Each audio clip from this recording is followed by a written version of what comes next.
Tuhan firman-Mu ajaib, kekal meski gunung menghilang. Tiada huruf yang gagal, tak terpatahkan siasat. Hidup seperti-Mu ya Allah, lebih dari emas. Aku bersaksi kitab-Mu, kitab yang suci. Terdengarkan firman-Mu, hibur hati yang luka. Terangilah langkahku kemanapun ku pergi. Biarkanlah firman-Mu berkuasa atasku. Ubahkanku, bebaskanku, ku mau menyenangkan-Mu. Tuhan firman-Mu ajaib, kekal meski gunung menghilang. Ubah dan bebaskan aku, mau menyenangkan-Mu. Salam jumpa pemirsa terkasih, saya menyambut Anda sekalian dimanapun Anda berada dalam episode terbaru program studi harian kita Semua Kitab Suci. Kita masih mempelajari kitab Pengkhotbah yang ditulis oleh Raja Salomo dan kita telah mencapai pasalnya yang ketiga. Saya ingin ingatkan Anda bahwa pasal 1 dan 2 sebelumnya, Salomo berbicara tentang kesia-siaan segala sesuatu dan menyimpulkannya dengan semuanya sia-sia dan usaha menjaring angin. Memang tak ada keuntungan di bawah matahari. Beliau mengatakan bahwa hikmat juga terpisah dari manusia yang merupakan kesia-siaan. Dan dia berbicara tentang kesia-siaan, kesenangan, dan kegembiraan yang jauh dari Tuhan. Dan tentang kesia-siaan keinginan daging, keinginan mata, dan keangkuhan hidup. Hari ini, dia akan mengatakan sesuatu yang baru. Apa itu? Kita akan mengetahuinya di episode hari ini. Untuk memulai, izinkan saya untuk menyambut tamu kehormatan di studio, para hamba Tuhan, Saudara Ishak Elia selamat Terima datang, kasih. Saudara Faiz Fuad selamat datang. Terima kasih. Sebuah kehormatan. Tuhan Terima berkati. kasih. Kami juga menyambut hadirin di studio, selamat datang. Saudara Ishak, saya akan membaca beberapa ayat, kemudian kembali kepada Anda dengan pertanyaan. Untuk segala sesuatu ada masanya, untuk apapun di bawah langit ada waktunya. Ada waktu untuk lahir, ada waktu untuk meninggal, ada waktu untuk menanam, ada waktu untuk mencabut yang ditanam. Ada waktu untuk membunuh, ada waktu untuk menyembuhkan. Ada waktu untuk merombak, ada waktu untuk membangun. Ada waktu untuk menangis, ada waktu untuk tertawa, ada waktu untuk meratap, ada waktu untuk menari. Ada waktu untuk membuang batu, ada waktu untuk mengumpulkan batu. Ada waktu untuk memeluk, ada waktu untuk menahan diri dari memeluk. Ada waktu untuk mencari, ada waktu untuk membiarkan rugi. Ada waktu untuk menyimpan, ada waktu untuk membuang. Ada waktu untuk merobek, ada waktu untuk menjahit. Ada waktu untuk berdiam diri, ada waktu untuk berbicara. Ada waktu untuk mengasihi, ada waktu untuk membenci. Ada waktu untuk perang, ada waktu untuk damai. Apakah untung pekerja dari yang dikerjakannya dengan berjerih payah? Aku telah melihat pekerjaan yang diberikan Allah kepada anak-anak manusia untuk melelahkan dirinya. Ia membuat segala sesuatu indah pada waktunya. Bahkan ia memberikan kekekalan dalam hati mereka. Tetapi manusia tidak dapat menyelami pekerjaan yang dilakukan Allah dari awal sampai akhir. Kata-kata yang paling penting. Sedikit kata-kata, kalimat yang sangat pendek, kontradiksi dan sinonim, kami ingin mengetahui tujuan dibalik kata-kata tersebut.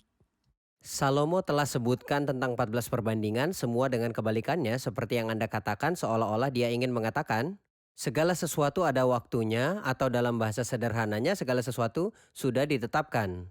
Maka Maka dari ini itu bukan soal agenda yang terorganisir, segala sesuatu tidak, ada masanya. dan buktinya adalah perkataannya di akhir. Apa keuntungan yang diperoleh pekerja dari pekerjaan yang dilakukannya jika ada waktu untuk dilahirkan? Sangat bagus.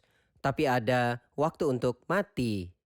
Jadi jika saya Yang ini sudah lahir, yang lain menggabungkannya, akan mati. Lalu hasilnya bagaimana? 0. Saat menanam, bagus. Sesuatu akan ditanam dan ada waktu untuk memetik apa yang ditanam. Ketika dia berkata dan ada waktu untuk membangun, ada waktu untuk membuang batu, lalu apa yang sudah kamu bangun dihancurkan, hasilnya 0. Dia ingin memberitahu kita bahwa tidak ada keuntungan selama semuanya sudah ditetapkan. Inilah filosofi. Jadi ini bukanlah petunjuk keyakinan akan janji Tidak. Tuhan, tetapi tampilan pesimis Tepat. selama hasilnya nihil. Tepatnya ini adalah filsafat yang sangat lazim terutama di masyarakat Arab, saudara ayat, filsafat fatalisme yang memiliki arti takdirmu akan menimpamu dan semuanya sudah ditetapkan. Seolah-olah orang tersebut tidak mempunyai peran dan tidak ada hasil apapun dari apa yang sudah dilakukannya. Ini adalah filosofi yang sangat berbahaya karena hal ini menghilangkan tanggung jawab manusia di hadapan Tuhan dan pada saat yang bersamaan menyebabkan dia depresi karena merasa bahwa inti dari apapun yang dia lakukan nol. Oke, Dalam 8 ayat seperti yang disebutkan saudara Ishak, kita memperhatikan 14 biner. Ini berarti 28 hal, 14 diantaranya positif dan 14 negatif. Dan kapan saat tempatkan positif di samping negatif, hasilnya adalah 0. Seolah ingin mengatakan intinya hidupku adalah 0 dan 28 adalah 0. 7 kali 4. 4 adalah angka dunia dan 7 adalah angka kesempurnaan kehampaan dunia. Jadi dia berkata di akhir intinya hidup saya akan menjadi 0. Namun salah satu komentator kitab suci memperhatikan bahwa 14 biner atau 28 hal dimulai dengan kelahiran. Hal pertama saat itu dilahirkan dan akhiri hidup dengan damai. Seolah-olah hasilnya akan tetap 0 sampai yang dilahirkan berdamai. iya. Dan apa maksudnya berdamai? Saya pikir ini mengingatkan kita pada rekonsiliasi dengan Tuhan. Manusia berdamai dengan Rekonsiliasi. Tuhan, manusia menikmati rekonsiliasi yang telah diselesaikan oleh Tuhan Yesus Kristus. Dan disinilah dimulai permulaan baru, awal baru seseorang ketika dia mengenal Kristus sebagai juru selamat dan penebus. Dan menikmati rekonsiliasi bersama dengan Tuhan. Baik, kita rehat sejenak dan akan segera kembali. Pemirsa terkasih, kami akan segera kembali setelah rehat. Apakah Anda berjalan tanpa tujuan atau bertujuan dalam jalan hidup? Apakah hidup Anda tanpa keteraturan dan ikut sistem tertentu? Apakah Anda hidup asal-asalan untuk memiliki tujuan dan ambisi dalam hidup? Apakah Anda benar-benar menghargai hidup Anda? Saudaraku, sadarilah kehidupan yang seperti ini yang Anda jalani karena ini menentukan apa yang kamu inginkan dan apa yang kamu cari. Kita harus memetik pelajaran yang didapat dari Raja Salomo, dari pohon anggur yang dirobohkan, yang memberi pelajaran bagi kita semua. Berkuasa atasku, ubahkanku, bebaskanku, ku mau menyenangkanmu. Tuhan firman-Mu ajaib, kekal seluruhnya. Ubah dan bebaskan aku, mau menyenangkanmu. Kami telah kembali pemirsa terkasih untuk melanjutkan studi kita dalam pengkhotbah pasal yang ketiga. Dalam bidang yang kita bicarakan di pasal 3, ada sesuatu yang menarik perhatian saya di ayat 6, ada waktu untuk mencari, ada waktu untuk membiarkan rugi, ada waktu untuk menyimpan, ada waktu untuk membuang. Pemeliharaan yang dimaksudnya di sini bukanlah pemeliharaan terhadap sesuatu yang tidak berfungsi, tetapi untuk mempertahankan sesuatu. Maka ia mengatakan bahwa ada waktu untuk menyimpan sesuatu, mempertahankan, atau untuk membuang. Dalam konsep Kristen, apa yang Alkitab katakan tentang barang-barang yang kita simpan dan barang-barang yang kita buang? Saya pikir kita harus menjaga hal-hal rohani, raihlah hidup yang kekal yang kepadanya kamu juga dipanggil, atau seperti yang dikatakan Alkitab misalnya dalam Kolose 3, karena itu kalau kamu dibangkitkan bersama dengan Kristus, carilah perkara yang di atas di mana Kristus ada, duduk di sebelah kanan Allah. Dan bagian terakhir dari Kolose 2 mengatakan apabila kamu telah mati bersama-sama dengan Kristus dan bebas dari roh-roh dunia, mengapakah kamu menaklukkan dirimu pada rupa-rupa peraturan? Ini berarti bagi saya sebagai seorang Kristen yang beriman yaitu menjaga hal-hal rohani. Saya harus menjaganya dengan iman dan saya harus membuang terlebih dahulu hal-hal yang mungkin menguras energi dan juga hal-hal yang menguras tenagaku. Dan juga menarik pikiranku terhadap hal-hal duniawi. Menurut saya topik ini jelas misalnya dalam kitab Ibrani pasal 12. Marilah kita menanggalkan semua beban dan dosa yang begitu merintangi kita dan berlomba dengan tekun dalam perlombaan yang diwajibkan bagi kita untuk meraih hidup yang kekal, berpegang pada Kristus. Dan berpegang pada hal-hal rohani, pertama-tama kita harus membuang apa yang menghalangi kita untuk mengejar Tuhan dalam perlombaan rohani. Oke, Anda telah merujuk ke Kolose 3 yang juga menyebutkan penundaan, tapi sekarang buanglah Benar. semuanya ini, yaitu marah, geram, kejahatan, fitnah, dan juga perkataan kotor. Segala sesuatu yang sifatnya lama sebelum kita mengenal Tuhan Yesus Kristus, hendaknya kita membuangnya. Dan ini perlu usaha karena membuang terkadang diterjemahkan menjadi lepas landas, tidak seperti seorang menanggalkan pakaiannya, tetapi mencabut bulu. Dan bulu adalah sesuatu yang berasal dari dalam tubuh burung, jadi menghilangkannya perlu usaha. Jadi sebelum kita memakai Kristus dan mengenakan atribut dari sifat baru, kita perlu upaya untuk menghapus segala sesuatu yang terkait dengan sifat lama dan gaya hidup yang biasa kita jalani sebelum kita mengenal Kristus. Dan setelah kita membuang, kita harus memakai. Jadi dia berkata selanjutnya, karena itu sebagai orang-orang pilihan Allah yang dikuduskan dan dikasihinya, kenakanlah semua atribut yang kita pelajari dari Tuhan Yesus Kristus. Membuang dan menyimpan. Ya, Kita membuang ya. hal-hal yang tidak sesuai dengan kekudusan hidup baru yang kita terima dan kita menjaga segala sesuatu yang memuliakan Tuhan. Sebenarnya indah sekali bahwa Anda merujuk pada makna spiritual pada bagian ini, namun kita akan membahas satu gagasan saja saat ini ketika dia mengatakan di sini ada waktu untuk mencintai.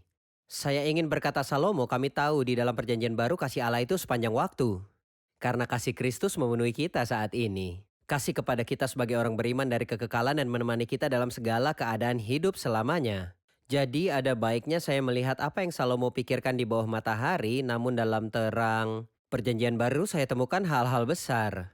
Ayat 5 juga berbicara tentang membuang batu dan mengumpulkan batu. Jika saya menggambarkannya di dinding, ada batu-batu yang padat, tetapi sebuah batu telah dipindahkan dan batu itu tersebar. Di sini dia katakan ada harapan sehingga batu-batu yang tersebar akan Akan dikumpulkan berkumpul. suatu hari nanti. Izinkan saya untuk lebih praktis dan berkata bahwa di beberapa keluarga ada batu yang disingkirkan. Orang tersayang yang meninggal, ayah meninggalkan rumah, anak atau istri meninggal. Sebuah keluarga lengkap yang saling berhubungan tetapi Tuhan mengizinkan sebuah batu tersebar Disingkirkan. dari mereka. Di sini Alkitab berkata bahwa akan tiba saatnya batu-batu Dikumpulkan. dikumpulkan. Mohon ceritakan pada kami tentang harapan dan pertemuan ini.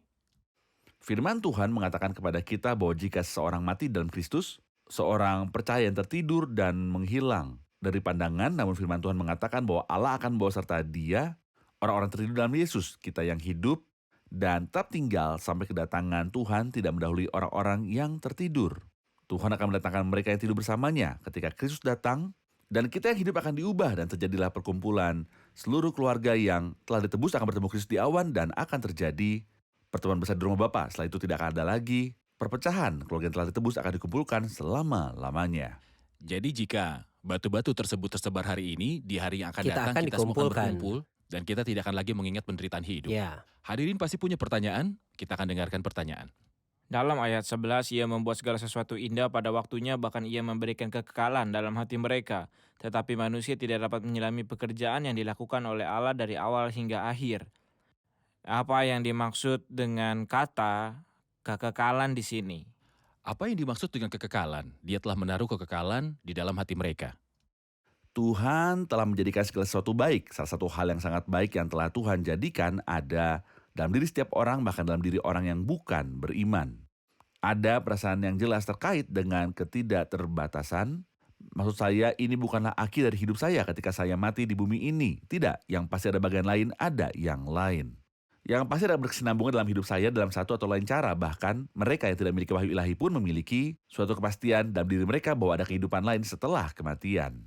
Inilah makna dia menaruh kekekalan dalam hati mereka. Hal inilah yang membuat banyak orang yang belum berjumpa dengan Tuhan takut akan Tentu kekekalan. saja. Mereka takut karena dalam diri mereka ada sesuatu yang disebut kekekalan. Tapi mereka tidak tahu apa yang harus dilakukan. Teror mendorong mereka untuk mencoba melarikan diri dari Tuhan atau mengacuhkan dia dengan cara apapun, tetapi Tuhan bisa dikatakan tidak dapat dielakkan orang yang berbuat dosa. Berdosa terhadap diri ilahi. Oke, Bisakah aku mengelak dari diri ilahi yang terhadapnya aku berdosa? Dengan cara apapun, apa yang kumiliki yang dapat mengelak Tuhan, atau apa yang bisa aku lakukan untuk memuaskan dia, apa yang bisa saya lakukan untuk menebus dosa? Hal ini mustahil, namun yang dapat menebus segala dosa dan menutupi pelanggaran adalah darah Yesus Kristus. Darah anak Oke. Allah yang mencucikan segala dosa, inilah yang melindungi aku di hadapan Allah, ya. dan mengakhiri masa laluku, dan menjamin masa depanku. Saudara Ishak, di ayat 14, aku tahu bahwa segala sesuatu yang dilakukan Allah akan tetap ada untuk selamanya. Itu tak dapat ditambah dan tak dapat dikurangi. Allah berbuat demikian supaya manusia takut akan Dia. Apa maksud kata-kata ini? Ia melanjutkan pemikiran yang sama tentang filosofi fatalisme bahwa segala sesuatu sudah ditetapkan. Aku tahu bahwa segala sesuatu yang dilakukan Allah akan tetap ada untuk selamanya, berarti sudah ditentukan sebelumnya. Manusia tidak dapat mengubah baik secara positif ataupun negatif. Tuhan sudah tentukan ini dan itu. Hal ini justru sangat berbahaya karena menghilangkan peran dan tanggung jawab manusia. Otoritas Tuhan itu ada, tapi sejajar dengan itu ada kehendak manusia. Dan tanggung jawabnya di hadapan Tuhan. Pemikiran ini berbahaya karena mengganggu jangkauan anugerah Tuhan kepada manusia. Maksudnya ketika saya merasa saya orang berdosa dan jahat, maka Anda memberi saya Injil. Anda berkata datanglah pada Kristus dengan pertobatan dan iman agar hidupmu berubah dan kamu menjadi manusia baru. Jawabku, seandainya dia tahu bahwa aku ini menjanjikan, niscaya dia akan membawaku kepadanya. Faktanya ini adalah pikiran-pikiran jahat yang dimasukkan ke dalam pikiran manusia. Banyak orang ketika mereka mendengar Injil berkata tidak, Injil itu untuk orang-orang kudus dan orang-orang baik saja. Bagi para pelayan dan orang-orang terkemuka, tapi tidak bagi saya. Bahkan mengutip ayat Alkitab, saya ditentukan untuk binasa. Meski kata-kata ini tentang Yudas Iskariot, tidak ada sama sekali dalam Alkitab yang mengatakan Tuhan telah menentukan seseorang untuk binasa. Tapi masalahnya adalah manusia ingin hidup dalam dosa, ia menyerah pada filosofi fatalisme dan berkata saya tak layak diberkati. Setan pun berkata engkau tak layak diberkati, apapun yang kau coba kau sudah tidak ada harapan. Ada orang yang dipilih Tuhan untuk masuk surga tetapi engkau akan masuk neraka. Kata-kata ini juga tidak benar. Dr. Fayez, dalam ayat 16 dan 17, ada lagi yang kulihat di bawah matahari, di tempat pengadilan, di situ pun terdapat ketidakadilan, dan di tempat keadilan, di situ pun terdapat ketidakadilan. Berkatalah aku dalam hati, Allah akan mengadili baik orang yang benar maupun orang yang tidak adil, karena untuk segala hal dan segala pekerjaan ada waktunya. Apa yang Anda lihat dalam kata-kata ini? Dalam ayat 16 dia bingung dan di ayat 17 dia mengeluarkan peringatan. Pada ayat 16 ia bingung karena ketidakadilan yang ada di dunia. Dan lebih bingung lagi karena terkadang ketidakadilan ini berada pada tempat yang seharusnya mengembalikan hak. Tetapi di tempat pengadilan di situ pun terdapat ketidakadilan dan di tempat keadilan di situ pun terdapat ketidakadilan. Orang yang seharusnya membela hak adalah orang yang tidak adil. Orang yang seharusnya mengembalikan hak saya, merampas hak saya. Ini sangat aneh tapi memang ada. Jadi apa solusi atas kebingunganmu, Salomo? Dia berkata, tidak, pastinya berkatalah aku. Dalam hati Allah akan mengadili baik orang yang benar maupun yang tidak adil. Pasti akan tiba saatnya di mana Tuhan tidak akan membiarkan ini lagi. Tuhan pasti akan menghakimi semua orang. Dan akan memberikan pada setiap orang apa yang layak diterimanya dan akan memulihkan hak setiap orang. Maka dia mengeluarkan peringatan bahwa ada hakim yang akan mengadili. Dan menurut saya ini adalah peringatan yang baik. Kita harus mengambil manfaat dari Salomo dan setiap orang harus berhati-hati. Jika sekarang kamu menindas orang dan kamu sombong, waspadalah. Maukah engkau menganggap sepi kekayaan kemurahannya, kesabarannya, dan kelapangan hatinya? Tidakkah engkau tahu bahwa maksud kemurahan Allah ialah menuntut engkau pada pertobatan, tapi oleh keresahan hatimu yang tidak mau bertobat, engkau menimbun murka. As dirimu sendiri pada hari waktu mana murka dan hukuman Allah yang adil akan dinyatakan. Jadi suatu hari nanti Tuhan akan memulihkan hak tersebut dan dia akan menghakimi orang jahat dan penindas. Ketika semua metode pemulihan hak diblokir, Tuhan akan tetap menjadi hakim yang adil. Baik, kita lihat sejenak dan akan segera kembali. Pemirsa terkasih, kami akan segera kembali setelah rehat. Ubahkanku, bebaskanku, ku mau menyenangkanmu. Tuhan firman-Mu ajaib, kami semuanya. Ubah dan bebaskan aku, mau menyenangkanmu. Kami telah kembali pemirsa terkasih untuk menjawab pertanyaan dari hadirin di studio. Saya punya pertanyaan di ayat yang ke-18. Aku berkata dalam hati mengenai keadaan anak manusia, Allah menguji mereka agar mereka dapat melihatnya mereka sendiri seperti binatang. Apa maksudnya Tuhan menciptakan manusia seperti binatang? Apakah manusia sama dengan binatang? Sebenarnya saudara ayat bagian ini perlu ditanggapi dengan serius dan dijelaskan. Tapi mari kita ingat bahwa Salomo sedang melihat dengan perspektif di bawah matahari. Bukan dari sudut pandang ilahi, bukan wahyu ilahi, melainkan interpretasinya sendiri dan kesimpulannya sendiri. Pertama, kata-kata dalam ayat 18, aku berkata dalam hatiku. Sekali lagi dengan hatinya sendiri. Jika dia mendatangi dengan wahyu ilahi, dia jelas temukan manusia beda dengan binatang. Tentu saja berbeda. Ketika Tuhan menciptakan manusia, Tuhan Allah bernafas ke dalam lubang hidung Adam dan Adam menjadi makhluk hidup. Dan jiwa ini pun abadi. Hewan adalah jiwa dan tubuh. Saat mati ia binasa, tapi manusia, tubuh, jiwa, dan roh. Dalam Ayub dikatakan tetapi roh yang di dalam manusia dan nafas yang maha kuasa, itulah yang memberikan kepadanya pengertian. Jadi pemahaman ini atau kesadaran ini berhubungan dengan manusia bukan dengan binatang. Hal yang sama terjadi pada kematian. Tentu saja beberapa orang salah menafsirkan ayat ini dan mengemukakan teorinya. Teori evolusi menyatakan bahwa manusia pada mulanya adalah kera. Ini salah dan sains baru-baru ini membuktikan ketidakabsahan teori ini. Ada juga orang yang menyatakan kemiripan manusia dengan binatang. Mereka berkata mari kita makan dan minum sebab besok kita mati. Kita pun akan mati dan akan binasa seperti binatang. Ayo lakukan ini. Ini salah. Teori yang diandalkan oleh beberapa bidah yang percaya pada pemusnahan seperti saksi Yehova dan yang lainnya adalah teori yang benar-benar salah. Ini adalah kesimpulan dari mereka yang berkonsultasi dengan hatinya. Salomo yang memandang ke bawah matahari bukan melalui wahyu ilahi. Kita dapat melihat wahyu ilahi dengan jelas dalam Perjanjian Baru. Misalnya ketika Paulus berkata pada Timotius bahwa Kristus memilikinya, membawa kehidupan dan kekekalan untuk menerangi. Apa itu kekekalan? Kehidupan setelah kematian. Kita sering melihat hal ini dalam perkataan Tuhan Yesus. Misalnya Lazarus si pengemis yang berada dalam pangkuan Abraham setelah dia mati. Yang kedua, orang kaya yang berada di alam maut setelah dia meninggal dan dikuburkan. Pada penjahat di kayu salib, Yesus berkata, sesungguhnya hari ini juga engkau akan ada bersama-sama dengan aku dalam Firdaus. Tidak ada yang disebut penghancuran. Gagasan pemusnahan manusia adalah gagasan jahat yang tidak alkitabiah. Dan satu-satunya tujuan iblis adalah membuat manusia berkata, mari kita makan dan minum sebab besok kita mati. Dan Alkitab berbicara tentang kekekalan orang jahat di neraka. Jadi, Asap api yang menyiksa mereka naik ke atas sampai selama-lamanya. Sampai selama-lamanya. Benar. Seseorang mengomentari perkataan Salomo di bagian ini dan berkata, Salomo engkau berkata dalam hati dan membuat saksi Yehova tertawa. Iya, Karena dari sinilah saksi Yehova menemukan ide bahwa orang jahat tidak akan disiksa. baik. Dr. Faiz, karena kita beralih ke topik ini, mohon beritahu kami apa yang dikatakan saksi-saksi Yehova tentang hal ini dan apa yang Alkitab katakan. Karena setahu saya saksi Yehova yang jahat ini memiliki banyak aktivitas pada hari-hari ini. Jadi ada baiknya kita tetap menjaga kesadaran pemirsa. Oke, saksi Yehova mengatakan bahwa orang berdosa tidak akan disiksa di danau yang terbakar api selama-lamanya karena Allah lebih penyayang daripada menyiksa manusia. Tetapi api abadi adalah kenyataan. Tuhan berbicara 11 kali tentang neraka dan dia menggambarkan neraka dan mengatakan bahwa orang fasik akan dilempar ke dalam danau yang terbakar api dan belerang, tidak dapat kubatalkan perkataan ini. Dan membangun perkataanku berdasarkan seorang yang berkata dalam hatinya, kata Salomo dalam hatinya seperti yang kita dengar dari saudara Ishak. Dan seorang mengomentari kata-kata karena nasib manusia adalah sama dengan nasib binatang.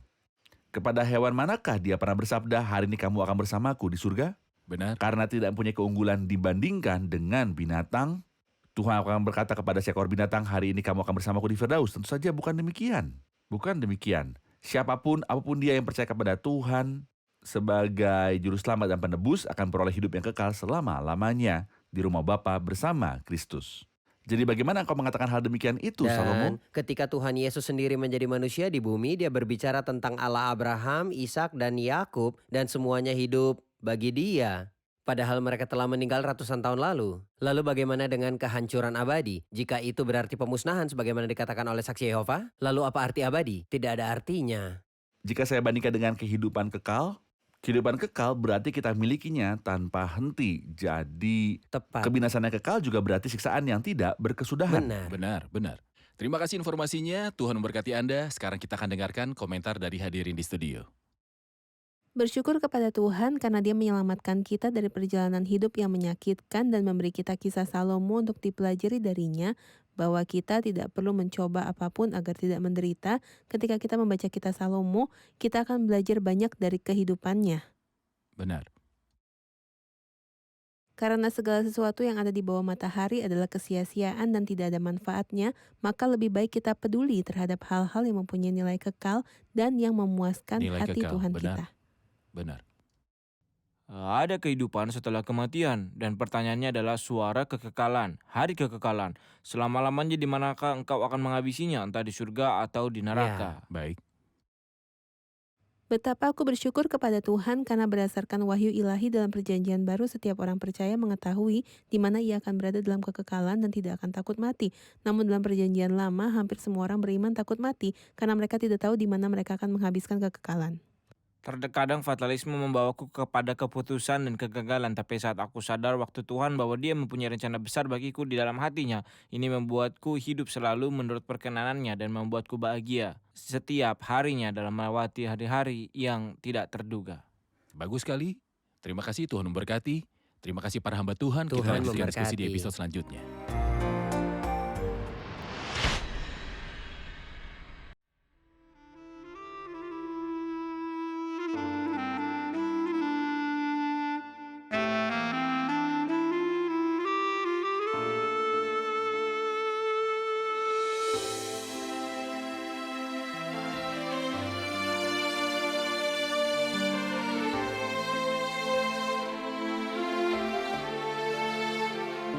يا ربي مين يقدر يداوي اللي انجرح، يشفي بكلمة مهما كان عمق الآلام. وقت الدموع فوق الخدود تدي فرح، تدي القلوب وقت الكروب راحة وسلام. انت اللي قلبك كله جود من نحونا، كلك صلاح أبدا ما ترضى تضرنا. وقت الألم عندك بنيجي وننحني، فكرك أكيد أعلى بكتير من فكرنا.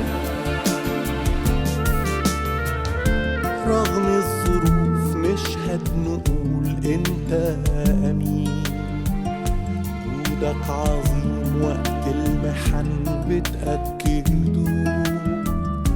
كل الجراح تشفيها وإن مرت سنين، واللي انكوى بنار الألم بتسنده. انت اللي قلبك كله جود من نحونا، كلك صلاح أبدا ما ترضى تضرنا. وقت الألم عندك بنيجي وننحني، فكرك أكيد أعلى بكتير من فكرنا.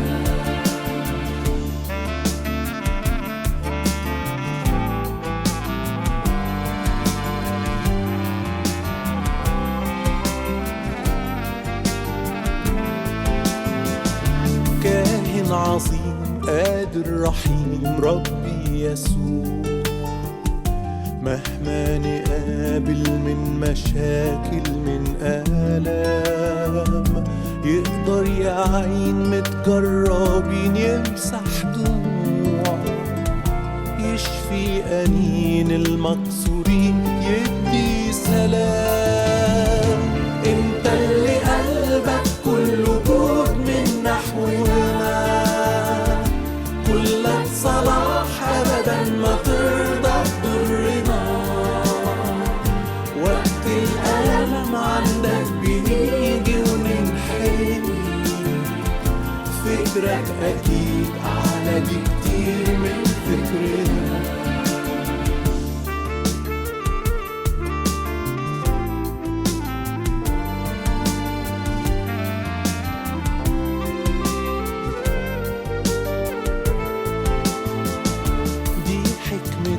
نخضع لأمرك يا حبيب، انت الحكيم فوق العقول طرقك يا رب. بعد السفر لازم يروح بيته الغريب، وانت رفيق للي في سفر.